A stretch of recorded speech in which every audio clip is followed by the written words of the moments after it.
All right, ladies, this week the financial advice is all yours. At one point in time, finances were left up to the males, but in today's day and age, women have learned to take more of a hands-on approach when dealing with finances. Jennifer joins us now from Evans Financial Group to talk to us about 5 things us ladies should be involved in, and if you already are doing these things, you're ahead. But for those of us who aren't, let's get some great financial advice now. Jennifer, how can we better equip ourselves? Well, very good question. So typically, women who are single, they are relying solely on their income. They're the ones that are carrying all the burden when it comes to their household expenses.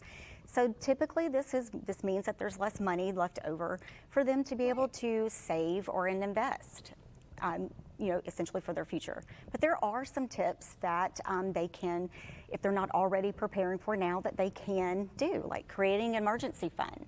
This should be a #1 priority for everyone. And Jennifer, how much should be in that emergency fund? So we always recommend at least 6 to 9 months of expenses to be set aside in this separate account that is easily for them to easily be able to get to. Okay, so fixed expenses. Yes. Okay. So anything, yes, because life happens, emergencies happen, and unfortunately, there might be unforeseen expenses. Car repairs, home repairs, AC might go out. It's Louisiana, right? That's happening. Might need a tire because the roads are terrible. Absolutely. Life be lifing. Okay. Absolutely. So that would be what this emergency fund is for, instead of having to rely on a credit card or take out a loan to pay for that expense. And what about tracking expenses? So that is very good. Everyone needs to get in tune with their budget. Track those expenses. See what you have coming in. What bills do you have going out?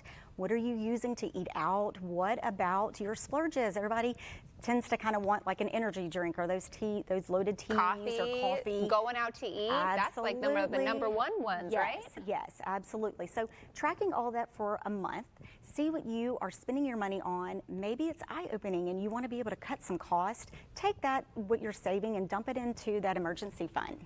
What about saving habits? Any of those? That is really important because especially if you're single, that's going to be solely what you are saving.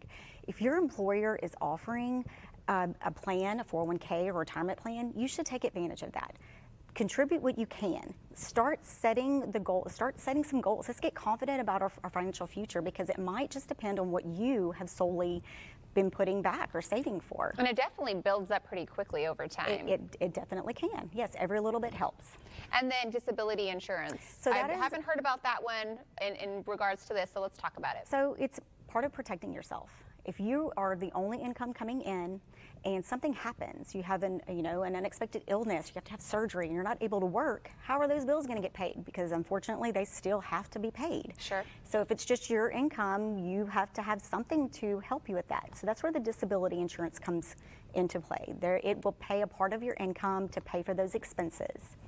How do you get that? So there are different companies that will offer disability insurance, and you have to apply for it just like you do like a life insurance, or some companies will also offer that through their company as well. Okay, so definitely go to HR and ask them, is this something that especially we because if it's a qualify group for? plan or something, then it's going to be a lot easier to be able to get and just have that taken out of your check, but just know that it would kick in when you do need it. Absolutely. Okay. And then let's talk about a deep dive into our finances. Yeah. Let's do a deep dive. Let's do this annually. We all get checkups for our health. Why not do it for our wealth, right?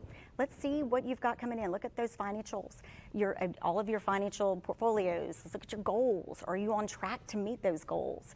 And then let's kind of look and see, do you have unexpected, there might be some other expenses that are coming up. Are you moving?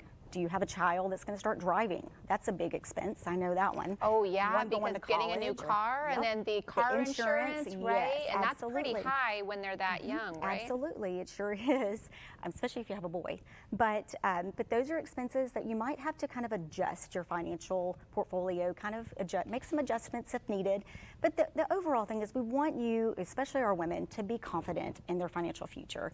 That's the biggest thing because they need to know what's going on, and if you're confident in what's going on, then you're prepared for that, for your future, essentially. Awesome. Well, thank you so much, Jennifer, for being here today and sharing this great advice for us ladies, because we do need to, be more active in this role as well. Absolutely. More news and weather coming up right after this brief break, so stick around.